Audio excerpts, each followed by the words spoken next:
Hello, नमस्कार, आदाब, सत श्री अकाल और अस्सलाम वालेकुम। मैं हूं मोहम्मद अहमद काज़मी। आज बहुत ही अहम दिन है भारत के इतिहास में।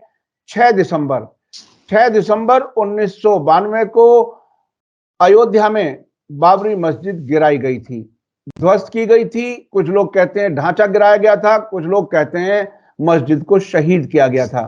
लेकिन यह बात तय है कि भारत की जो आत्मा है उसको जरूर बड़ा नुकसान पहुंचाया गया था। जो धर्मनिरपेक्ष हमारी पहचान है उससे देश को दूर ले जाने की कोशिश शुरू हुई थी। शुरू नहीं बल्कि एक क्लाइमैक्स था जिसको अब तक हम महसूस कर रहे हैं। मुसलसल जो तब्दीलियां हमने देखी हैं बीजेपी आरएसएस की सरकार में, वो उससे कहीं ना कहीं ये सब जुड़ा हुआ है। अभी कुछ राज्यों के इलेक्शन रिजल्ट आए हैं, वो कैसे हैं, 2024 कैसा होगा, ये अलग अलग एक तरह से जिसे हिंदी में कहा जाता है प्रतिबिंब प्रतिबिंब नजर आ रहा है। शीशे में नजर आ रहा है कि देश किस तरफ जा रहा है। आज हम शमसुल इस्लाम साहब से बात कर रहे हैं। शमसुल इस्लाम साहब बहुत ही जाने माने लेखक, एक्टिविस्ट और आरएसएस पर खास तौर पर नजर रखने वाले और कई इश्यूज को बहुत गहराई से जानने वाले हैं। आपने उनकी कई वीडियो भी देखी होंगी, बहुत लोगों ने किताबें पढ़ी होंगी। आप लोग अगर उनको सर्च करेंगे अमेजोन वगैरह पर, उनकी किताबों की लिस्ट आपके सामने आ जाएगी। आज ये 6 दिसंबर हम क्यों बात कर रहे हैं, क्या कुछ है, ये आपके समझने की जरूरत है। क्योंकि नई नस्ल जो है, नई पीढ़ी, वो अब ऐसा लगता है कि सिर्फ व्हाट्सएप यूनिवर्सिटी में जो कुछ उसे परोस दिया जाता है वो उसी को सब कुछ समझती है। लेकिन दुनिया इससे कहीं ज्यादा गहरी है, उसे समझने की जरूरत है। शमसुल इस्लाम साहब से आज हम ये भी समझने की कोशिश करेंगे कि आखिर ये पूरा जो मूवमेंट चला वो क्यों चला, क्या नजर था, क्या क्या सिर्फ इसमें मुसलमान टारगेट हैं, क्या क्या कुछ है, पूरे देश को किस तरफ ले जाने की तैयारी है। ये बाबरी मस्जिद का विध्वंस, तबाही या शहादत जो भी आप कहें, उसके बाद देश किस तरफ बढ़ता जा रहा है, ये सब हम समझेंगे। शमसुल इस्लाम साहब, वेलकम है आपका। मीडिया स्टार वर्ल्ड को आप वक्त दे देते हैं, उसके लिए बहुत बहुत शुक्रिया। आप ये बताइए कि आज का दिन बहुत लोगों के लिए खुशी का दिन है, जश्न मनाते हैं, लेकिन बहुत लोग शौर्य दिवस है, शौर्य शौर्य, दिवस। बिल्कुल शौर्य दिवस है, और कुछ लोग इसे ब्लैक डे के तौर पर मनाते हैं।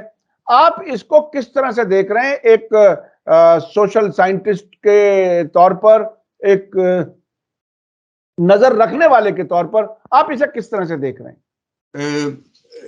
काज़मी जी और मीडिया स्टार वर्ल्ड के सुनने वाले दोस्तों, ये बहुत शर्मनाक और दुखद दिन था 6 दिसंबर 1992। और 6 दिसंबर 1992 जो था, ये उस पूरी सियासत का कल्मिनेशन था, उस पूरी सियासत का जवान हो जाना था, उस पूरी सियासत का हमलावर हो जाना था जो सन 1925 में जिसकी बुनियाद पड़ी थी आरएसएस की, और उसके बाद में सावरकर और वो सब उसमें जुड़ते चले गए। ये और इसने ये भी बताया कि हमारे देश को, हमारे देश का जो प्रजातंत्र है, हमारे देश का जो धर्मनिरपेक्ष ढांचा है, या हमारे जो हिंदू मुसलमान सिख मिलकर सब लड़ते हैं, जिन्होंने 1857 मिलकर साजिद कुर्बानियां दी थी। सन 1919 जलियांवाला बाग में 200 हिंदू मरे थे, 100 मुसलमान शहीद हुए थे, 100 सिख शहीद हुए थे। हम उससे भी बाहर उसके खिलाफ हम खड़े हो जा रहे हैं। चोरी चोरा 14 या 19 लोग शहीद फांसी पर लटकाए गए थे, उसमें से 7 से 8 मुसलमान थे। उसके बाद हम उसके भी खिलाफ खड़े हो जा रहे हैं। शहीद उधम सिंह के, जो उन्होंने गिरफ्तार होने के बाद कहा कि मेरा नाम मोहम्मद सिंह आज़ाद है, और उन्होंने कहा कि अगर इस देश को जुल्म के खिलाफ लड़ना है, जालिमों से जीतना है, तो हमने हिंदू मुसलमान सिखों की एकता चाहिए होगी। कोई विदेशी, हमारी दुश्मन ताकतें ही ये चाह रही हो सकती थी और चाह रही हैं कि हमारा देश टूटे अंदर से, धार्मिक झगड़ा हो, जातिवादी झगड़ा हो, इलाकाई झगड़ा हो, तो वो कराने के लिए आरएसएस उसमें काफी हद तक उसमें कामयाब हुई थी। और ये मैं बता देना चाहता हूँ, ये 6 दिसंबर 1992 को जो हुआ था, ये अचानक नहीं हो गया था, क्योंकि कुछ कुछ मतलब कम समझ वाले इंटेलेक्चुअल और दूसरे लोग जो हैं मतलब अर्ध शिक्षित इंटेलेक्चुअल, वो ये कहते हैं अरे ये तो एकदम से मुलायम सिंह यादव की वजह से भड़क कर और या किसी की वजह से भड़क कर उन्होंने ऐसा ऐसा कर दिया था। इसकी लंबी तैयारी थी और उसके लिए एल के आडवाणी जो बाद में डिप्टी प्राइम मिनिस्टर भी बना, वो रथ यात्रा लेकर चला था। और ये उस वक्त में भी मैंने काज़मी जी ये सवाल पूछा था कि आप ये आरएसएस वाले जब भी कोई पूरा आह्वान करते हैं और कोई किसी चीज को उसको बढ़ाते हैं तो ये रथों का क्यों इस्तेमाल करते हैं? क्योंकि उनका पूरा यकीन राजशाही में, रोमन राजशाही, वो रथों में जिसके सारथी हैं और रथ में राजा महाराजा भगवान बैठते हैं, तो ये उनकी वो समझदारी है। तो उन्होंने वो शुरू किया था। वो शुरू करने के बाद, और ये बहुत सारे दोस्त इसको नहीं जानते हैं कि ये 6 दिसंबर से पहले लगभग 10 दिन का कानपुर के अंदर एबीपी का एक लंबा सम्मेलन किया गया था, जिसमें ये माना जाता है कि बाबरी मस्जिद का ढांचा भी एक तरह से वहां सामने रखा गया था और उसको कैसे तोड़ा जाएगा, उसमें ट्रेनिंग दी गई थी 10 दिन तक। और ये और शर्मनाक बात है कि उसके मुख्य अतिथि जो 10 दिन वहां पर थे, उनका नाम था अपना दलाई लामा। दलाई लामा जो ऊपर से अपने को बहुत बहुत शांति प्रिय और ये सब लगते हैं और बौद्ध धर्म के भगवान और प्रतीक लगते हैं, उनका आरएसएस और विश्व हिंदू परिषद से बहुत गहरा ताल्लुक है। विश्व हिंदू परिषद की स्थापना में भी वो शामिल थे, विश्व हिंदू परिषद के हर कार्यक्रम में वो शामिल रहते हैं। तो ये तैयारी के साथ हुआ था, ऐसे ही नहीं हुआ था। और मैं दिल्ली के 2 मशहूर अखबार, एक ही कंपनी के जो हिंदी और अंग्रेजी का अखबार है, उसके लिए मैं 1 महीने बाद भेजा गया था। और जो सच्चाइयां सामने आई थी कि किस तरह से बमों के जरिए बाबरी मस्जिद को उड़ाया गया था, वो तैयारी के साथ हुआ था, ऐसे ही नहीं हुआ था। तो ये इसको बाकायदा सोच समझ कर किया गया था। अच्छा काज़मी जी, एक और मजे की बात है कि 15 अगस्त 1947 से पहले आरएसएस 1925 में बनी। इन्होंने कभी भी अंग्रेजों की राज के अंदर कभी बाबरी मस्जिद के खिलाफ राम मंदिर की मांग नहीं की। इन्होंने एक चिट्ठी नहीं दी कि भाई ये जगह हमारे हवाले कर दी जाए और ये ओरिजिनल वो है। सावरकर के किसी लेखन में नहीं है कि ये राम मंदिर की जगह बाबरी मस्जिद खड़ी है।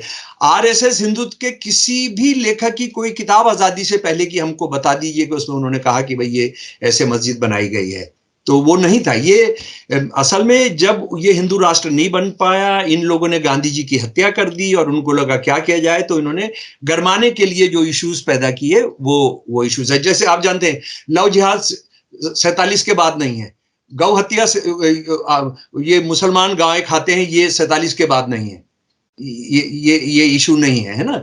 इशू जो होते हैं ये बाद में चलकर आते हैं। आबादी बढ़ जाएगी मुसलमानों की 25 साल के बाद, ये इशू नहीं है। उस वक्त इशू ये है कि हम हिंदू पर्सनल लॉ में दखल नहीं देने देंगे, हम ये काम नहीं करने देंगे, नेहरू को लेकर करेंगे, इसको लेकर करेंगे। तो ये आपस में गरमाने वाले, झगड़ा कराने वाले मुद्दे ये धीरे धीरे पैदा करते रहे हैं।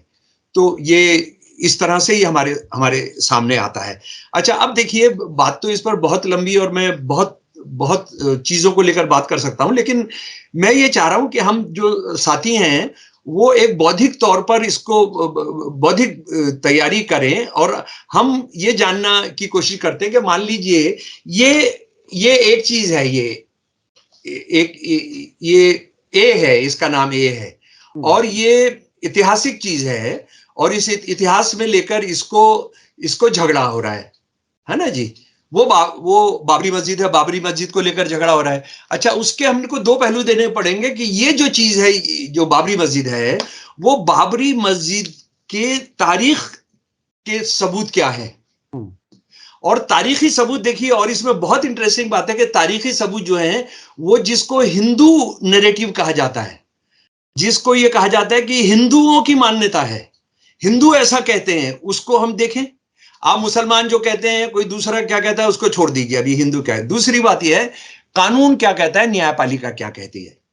इसको जरा सा दोनों चीजों को हम समझ ले तो मुझे लगता है बहुत मसला हल हो जाएगा। और उसमें 5 अगस्त 2020 को हमारे प्रधानमंत्री जी ने जो 10 बार कह चुके हैं कि मैं हिंदू राष्ट्रवादी हूं, वो 20 बार कह चुके हैं कि मैं जो है आरएसएस का कैडर हूं और मुझे गोलवलकर ने नेता बनाने के लिए मेरी परवरिश की थी, राजनीतिक नेता बनाने की परवरिश की थी।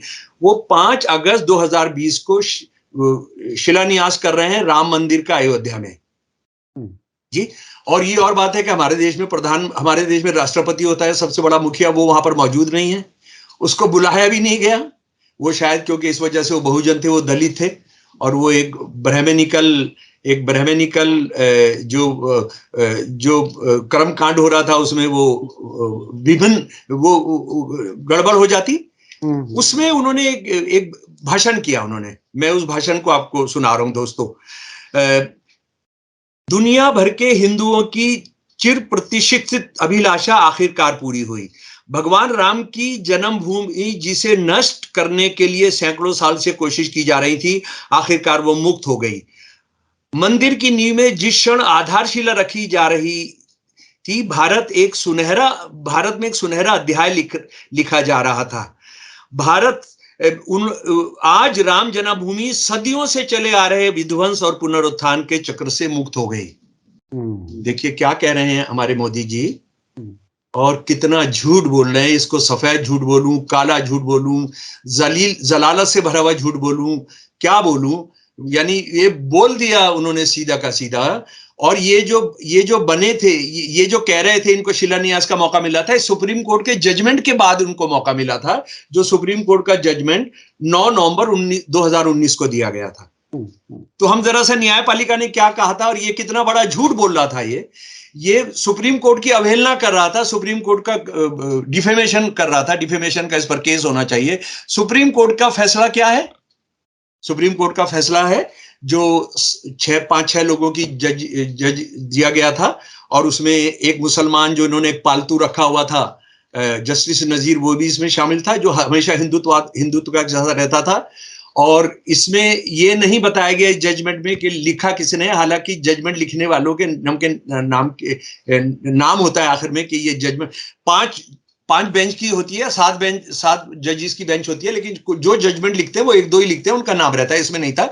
लेकिन हम ये सब जानते हैं कि आज का जो मुख्य न्यायाधीश है वो उसने इसको लिखा था, उसने इस जजमेंट को लिखा था। ये चंद्रचूड़ साहब जो हैं, उन्होंने इसको लिखा था। और इसमें 4-5 बातें हैं। ये कम से कम 600-700 पेज का जजमेंट है। मेरे पास यहीं पर इस वक्त मैं आपसे जो बात कर रहा हूं मेरे पास रखा हुआ है। इसमें यह कहा गया, बहुत लंबा इतिहास ये सब करने के बाद, कि जनाब जहां पर बाबरी मस्जिद बनाई गई थी वहां कोई मंदिर नहीं था, किसी मंदिर को नहीं तोड़कर बनाया गया था। ये राम जन्मभूमि राम की पवित्र उनके पैदा होने की भूमि है, इसका भी कोई सबूत नहीं है। ठीक है। तीसरी बात कही गई कि 6 दिसंबर 1992 को जो बाबरी मस्जिद गिराई गई वो क्रिमिनल एक्ट था।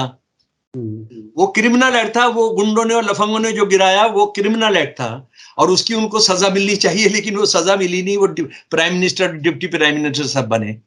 ठीक है। तो इसको समझ लीजिए कोर्ट क्या कह रहा है। कोर्ट ये कह रहा है कि वहां पर कोई मंदिर नहीं था जिसको तोड़कर बनाया गया, वो कोई राम जी का जन्म स्थल था, वो भी उसका कोई सबूत नहीं है। हाँ जी। और वो जो गिराई गई थी वो एक क्रिमिनल एक्ट था। लेकिन उसके बाद देखिए ये पूरी सुप्रीम कोर्ट कैसे बिक गई, और सुप्रीम कोर्ट किस तरह से आरएसएस, हिंदुत्व और मोदी का काम किया। क्योंकि ये बोला जाता है कोई चीफ जस्टिस जो था उसका कोई सेक्स का स्कैंडल चल रहा था, उनकी फाइल इनके पास थी, ये सब था, तो वो उस वजह से वो सारा फैसला बदल दिया गया।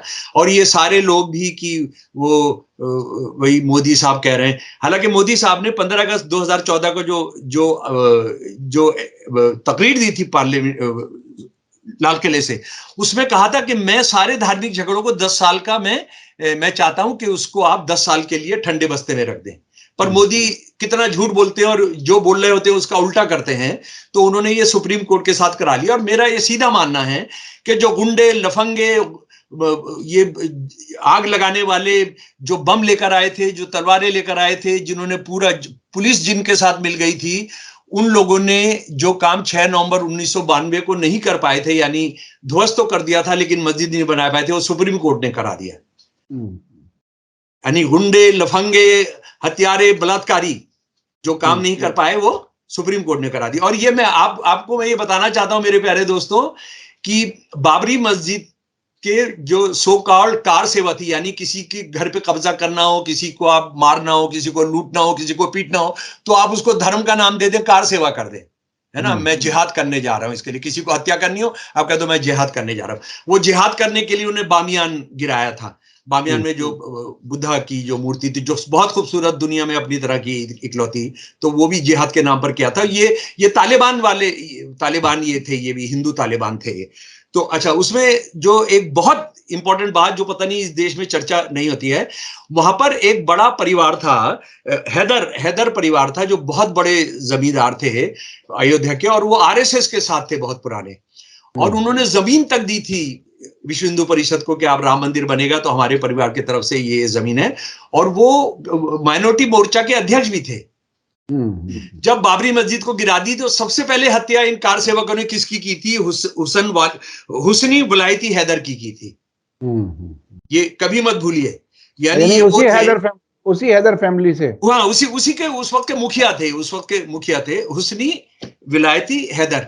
तो ये यानी ये जो इनकी दलाली, जो इनकी जी हुजूरी करेंगे, उसमें से किसी को छोड़ देंगे ब्राह्मणों के अलावा, तो इसको भी आपको याद रखना चाहिए। तो ये देखिए कि कानूनी तौर पर ये स्थिति है।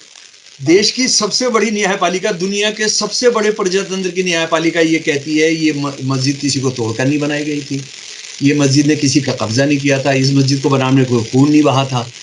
लेकिन उसके बावजूद हम जो जबरदस्ती करके मस्जिद गिराया गया और मंदिर बनाया जा रहा है, तो उसकी हम परमिशन उनको ही देते हैं, उन्हीं बलवाइयों को देते हैं जिन बलवाइयों ने उसको गिराया था। उन्होंने ये भी नहीं कहा कि विश्व हिंदू परिषद को नहीं देंगे क्योंकि इन्होंने इसमें शामिल थे, क्योंकि सुप्रीम कोर्ट ये भी कह रही है कोई क्रिमिनल एक्ट था।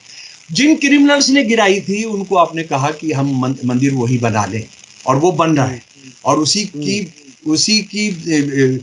उसी की शिलान्यास में उन्होंने 5 अगस्त को मोदी जी भाषण कर रहे थे। अब जरा सा इससे भी एक बहुत महत्वपूर्ण पाल हम इतिहास में आ जाए। बाबरी मस्जिद जब बाबरी मस्जिद बनी उस जमाने का हिंदू इतिहास क्या कहता है? देखिए, बाबरी मस्जिद बनी जनाब, बाबरी मस्जिद बनी 1528-29 में बाबरी मस्जिद बनती है। ठीक है जनाब। बाबरी मस्जिद बनने के 37 साल के बाद भगवान राम को उत्तरी भारत और सारी दुनिया में सबसे पॉपुलर भगवान बनाने वाले गोस्वामी तुलसीदास जी रामचरितमानस लिखते हैं। रामचंद्र जी के चरित्र का पूरा समंदर, उसका मतलब है कि हम वो उसका काम लिखते हैं। यानी 37 साल के बाद वो ये लिखते हैं जी, 37 साल के बाद वो ये लिखते हैं, और उसमें कोई जिक्र नहीं करते हैं कि हमारे राम जी के हमारे जन्म स्थान को तोड़ के मुसलमानों ने एक मस्जिद बना दी थी, उसको गिरा के वहां बाबरी मस्जिद का कोई जिक्र नहीं है वहां पर। तो 2 बातें हो सकती है फिर तो काज़मी जी। एक तो ये हो सकता है कि वो डर गए थे, गोस्वामी तुलसीदास डर गए थे और वो झूठ बोल रहे हैं, जो मैं सोचता हूं कि इससे बड़ा इल्जाम लगाना, मतलब कोई बहुत जलील और कमीन आदमी होगा वही इल्जाम लगाएगा उन पर, है ना। दूसरी बात ये थी कि वो सच बोल रहे हैं कि उन्होंने देखा ही नहीं, ऐसा सुना ही नहीं। और ये भी मैं आपको बताना चाहता हूं मेरे प्यारे दोस्तों कि गोस्वामी तुलसीदास जी जो थे, जब उन्होंने अवधि के अंदर अवधि भाषा में राम की कथा लिख दी और संस्कृत में नहीं लिखी, तो अयोध्या के पंडों ने उनका बाइकआउट कर दिया, ब्राह्मणों ने उनका बाइकआउट कर दिया, और वो जाकर मस्जिद में सोने लगे। और उनकी कवितावली, जो उनकी कलेक्शन है कविताओं का, उसमें से 4 लाइनें, एक दोहा मैं पढ़कर सुना रहा हूं। प्लीज मेरे प्यारे दोस्तों इसको सुन लो और लिख लो। धूत कहो, अवधूत कहो, राजपूत कहो, जुलाहा कहो को, काहू की बेटी से बेटा ना ब्याबो, काहू की जाति बिगाड़ न सो, तुलसी सरनाम गुलामों है राम को, जो के रची सो कहे कुछ ओ, मांग के खेबो मस्ती से सोइबो, मांग के खेबो ना मस्ती से सोइबो ना, लेबे को एक ना देवे को दोई। मांग के खेबो मस्जिद में सोबो। मेरा क्या जाति है, मैं उस चक्कर में नहीं पड़ता हूं। मेरा कोई लड़का नहीं है जिससे मैं अब किसी की बेटी को लेकर उसका धर्म भ्रष्ट कर दूंगा। ठीक है जी। अगली बात वो ये कह रहे हैं कि मांग के खाऊंगा, मस्जिद में सोऊंगा, मैंने किसी का एक लिया नहीं तो दो दूंगा क्यों? हाँ? और इसमें जो हिंदुत्ववादी प्रगतिशील लोग भी हैं, हिंदी के विद्वान, उन्होंने मस्जिद को क्या कर दिया, मस्जिद का मतलब मस्जिद होता है, उसको कर दिया धार्मिक स्थल। यानी धार्मिक स्थल जैसे वो किसी और मंदिर में जाके सो जाते थे या किसी बौद्ध मंदिर में सो जाते थे, जो ये है वो मस्जिद में सोते थे। गोस्वामी तुलसीदास जी रामचरितमानस के रचयिता, वो सबसे बड़ा उपासक राम का, हाँ?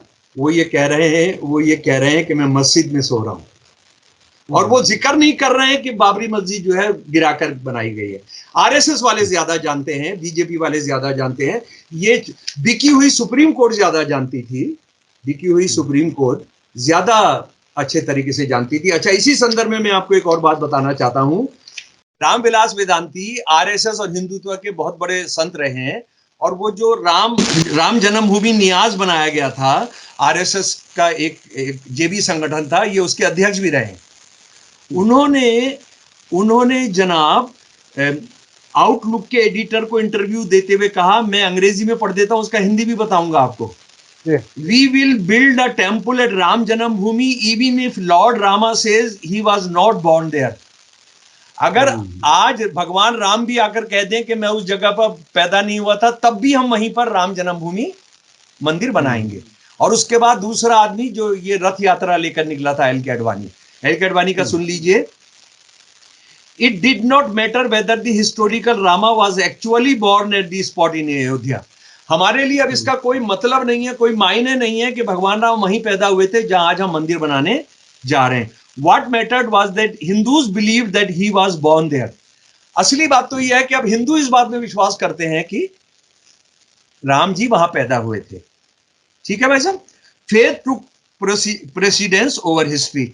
हमारी जो आस्था है वो इतिहास को भी पीछे छोड़ देती है, हम इतिहास की परवाह यानी इसका मतलब ये हुआ कि झूठ इतनी बार बोला गया कि उसे सच समझा गया, और सच जो है वो आस्था में बदल गई, और आस्था की बुनियाद पर सुप्रीम कोर्ट ने फैसला दे दिया, और उस पर आरएसएस बीजेपी के लोग मुसलसल इलेक्शन के बाद इलेक्शन जीतते चले आ रहे हैं। हिंदू राष्ट्र की तैयारी है।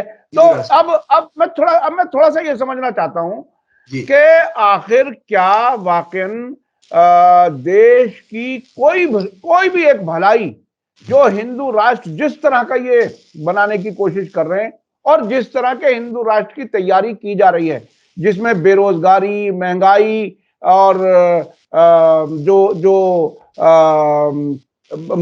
मनुस्मृति को लागू करने का, ये सारी कोशिशें जो हो रही हैं, इस सब के बावजूद मेजॉरिटी ऑफ हिंदूज, जिसको मैं दलित और बाकी दूसरे लोगों को भी मैं कह रहा हूं, क्या इन सब के लिए ये हजम करने के लिए काफी है?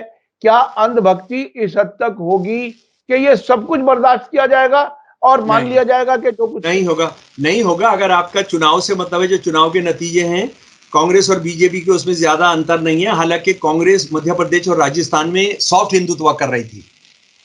वो ये बता रही थी कि देखिए ना, कमलनाथ ने मध्य प्रदेश में कहा कि राम जन्मभूमि का दरवाजा तो हमने खुलवाया था, मंदिर तो हम बनवा रहे हैं। तो ये उस बहस में मैं नहीं जा रहा हूं, लेकिन जरा सा मुझे एक चीज को छूने दीजिए। आपने भारत के इतिहास में, जिसमें वो बोलते हैं मुसलमानों ने 1000 साल राज किया, हमने इतिहास की गलतियों का बदला लेना है। ठीक है जी। तो 5000 साल पुराना हमारा देश है। 5000 साल पुराने के अंदर हम अभी मुसलमान कौल को ही 1 मिनट के लिए लेते हैं। हमारा सोमनाथ का मंदिर महमूद गजनवी ने उसको लूटा था, लेकिन वो क्या अकेला था? जरा इसके बारे में, उसको लूटने का जो गोलवलकर, जो आरएसएस का सबसे बड़ा आइडियोलॉग है, उसने जो लिखा है, जरा सा वो सुन लीजिए। उसने जो लिखा है कि जब महमूद गजनी ने महान मंदिर पर हमला किया तो वो हिंदू थे, हमारे रक्त के रक्त, हमारे हाड़ मांस, हमारी आत्मा की आत्मा, जो उसकी सेना के हिरावल थे। सोमनाथ को हिंदुओं के सक्रिय सहयोग से अपवित्र किया गया, ये इतिहास के तथ्य हैं। उसके 30-32 लोग रह गए थे, सारे मारे गए थे। वो राजस्थान से उससे बेयाबान से और रेतीले मैदान से निकल कर आया था। सारे सौराष्ट्र के हिंदू राजा उसके साथ शामिल हो गए कि वहां बहुत सोना है, हमने वो लेना है। ये कौन कह रहा है? शमसुल इस्लाम नहीं कह रहा है, ये कोई कम्युनिस्ट इतिहासकार नहीं कह रहा है, ये गोलवलकर कह रहा है। अच्छा, उसके बाद इसको छोड़िए, आपने इतिहास का बदला लेना है ना, तो इसका बदला किससे लिया जाएगा वो बता दीजिए। उसके बाद पुरी का जो मंदिर है जगन्नाथ का, विवेकानंद जी को सुनेंगे। विवेकानंद जी ने जो कहा, किसी भी व्यक्ति के लिए जो भारतीय इतिहास के बारे में जानता है, जगन्नाथ एक प्राचीन बौद्ध मंदिर है। हमने उसे और अन्यों को अपने नियंत्रण में ले लिया व उनका हिंदूकरण कर दिया है। हमें अभी इसकी तरह के अनेक काम करने होंगे। ये छोड़िए, अभी बात खत्म नहीं हुई है। आ जाइए सत्यार्थ प्रकाश, दयानंद सरस्वती जी, जिन्होंने आर्य समाज की नींव डाली थी। शंकराचार्य ने क्या किया, जो 10 साल केरल से निकले थे, जरा उनकी भाषा में सुन लीजिए, उनके ही शब्द। इससे पहले गोलवलकर के शब्द भी उनके ही थे। उससे पहले विवेकानंद के जो शब्द थे वो अंग्रेजी से हिंदी मैंने अनुवाद किया था। शंकराचार्य ने क्या किया 10 साल, जरा सुन लीजिए। 10 वर्षों में शंकराचार्य ने देश भ्रमण किया, जैन धर्म का खंडन किया और वैदिक धर्म का प्रसार किया।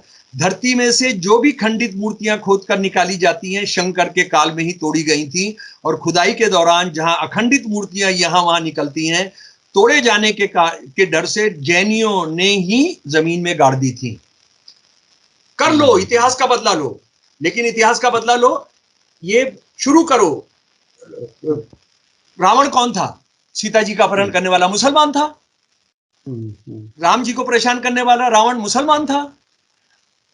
महाभारत जंग कराने वाला, जिसमें आरएसएस के हिसाब से 160 करोड़ लोग 8 घंटे की जंग में मारे गए थे, सिर्फ 8 लोग बचे थे और एक कुत्ता, वो मुसलमानों ने किया था।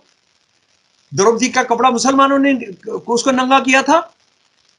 कर लो, लिस्ट बना लो, एक लिस्ट बना लो। और हिंदुस्तान, भारत के मुसलमान राजाओं का तो तुम्हारे से, तुम लड़कियां ब्याह रहे थे, उनसे लड़कियां रह रहे थे, इसीलिए उनके राज में मुसलमानों की संख्या 20% से बढ़ी नहीं। लेकिन चलो, मैं 1 मिनट के लिए मान लो कि उनका बदला आज मुसलमानों से लेना है, तो शुरू कर दो पहले। रावण तुलसीदास जी ने कहा कि उससे बड़ा कोई शिव भक्त नहीं था। सावरकर, ये कौन थे? महाभारत लड़ने वाले। और आखिर में मैं एक बात कहूंगा, जरा सा, मेरी 1 मिनट की बात है कि बाबा साहब के महापरिनिर्वाण दिवस पर ही क्यों चुना है उन्होंने, इस पर मैं जरूर अपनी बात रखना चाहूंगा जी। रख दूं?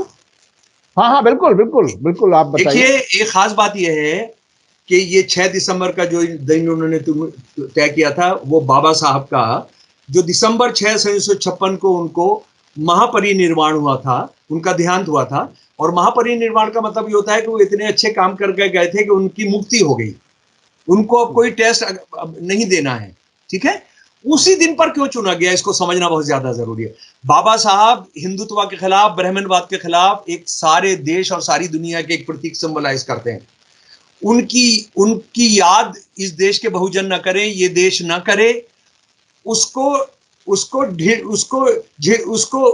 खत्म करने के लिए, उसका मलिया मेट करने के लिए उसी दिन को उन्होंने चुना, हिंदू मुसलमान के बीच में एक झगड़ा कराने की बात करने के लिए।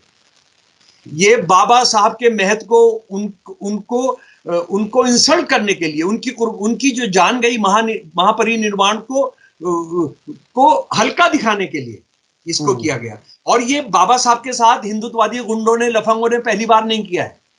उससे पहले मैं बताना चाहता हूं, 2016 में बाबा साहब के जन्मदिन पर गुड़गांव जो शहर था, जो गुड़ की मंडी था उत्तर भारत की बहुत बड़ी, उसका नाम बदलकर उन्होंने गुरुग्राम किया था, बाबा साहब के जन्मदिन पर 2016 में। यानी बाबा साहब के जन्मदिन पर एक ऐसा गुरु जिस पर शर्म आनी चाहिए, जो ऐसा गुरु टीचर कभी होना नहीं चाहिए, जो सबसे जानकार जो हो तीर चलाने में, लेकिन वो ऊंची जाति का नहीं था, वो द्रोणाचार्य जो था। तो उससे मांगा कि अगर तू मुझे बाकी में मेरे को पूछता है, मैंने तो तुझे सिखाया नहीं, तूने अपने आप सीख लिया। और तू इतना ज्यादा जानता है कि मेरे जो स्टूडेंट है कौरव पांडव दोनों तेरे आसपास भी नहीं खड़े होते, तो मेरे को तू क्या क्या दक्षिणा दे अपने दाहिने हाथ का अंगूठा। बाबा साहब के जन्मदिन पर उन्होंने उस घटिया, उस डिह्यूमनाइज्ड, उस एंटी नॉलेज, बहुजनों से नफरत करने वाले गुरु को आइडियल के तौर पर पेश किया, और जी, ये जी। बहुत ही वाकई बहुत ही घटिया किस्म की प्रेसिडेंट वो की गई। अच्छा, इसमें जो बौद्ध धर्म के जो मंदिरों को तबाह करने की बात है, और बाबा साहब अम्बेडकर भी बौद्ध हो गए थे धर्म परिवर्तन करके, ये बात बताई जाती है। तो जी। वो जो बौद्धों को एक तरह से कई अलग अलग सेक्शंस को कुचल करके हिंदुत्व यहां तक आया, क्या आप ये कहना चाह रहे हैं? बिल्कुल, बिल्कुल। आप मथुरा जो है, जहां आजकल ये ज्ञानवापी मस्जिद का उठ रहा है, मथुरा बुनियादी तौर पर एक बौद्ध संस्कृति वाली जगह है। देखिए, मैं आपको बताना चाहता हूं सुनने वालों को, बौद्ध की दो तरह की मूर्तियां हैं। एक बामियान की है, लंबी मूर्ति होती है, वो यूरोप की तरह से बौद्ध दिखते हैं। मथुरा की जो मूर्ति है वो गोल है।